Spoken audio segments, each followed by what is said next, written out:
ডাকসু ইলেকশনের আগে দিয়ে মোটামুটি সবাইয়ের কথা ছিল যে ছাত্র শিবির যে প্যানেল ঘোষণা করছে এই প্যানেলের মধ্যে কেউ জিতবো না, সাদিক কাইম তো নাই।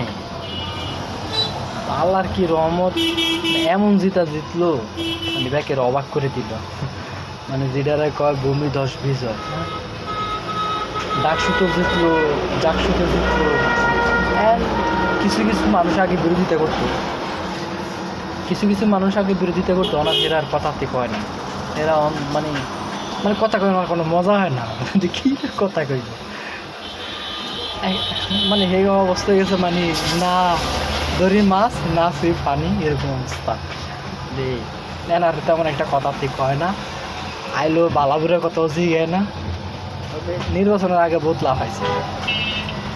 আশা করি শিবির যে খেলা শুরু করছে এটা জামাতের দিশা শুরু, বিজয়ে জামাতের দিশা শুরু।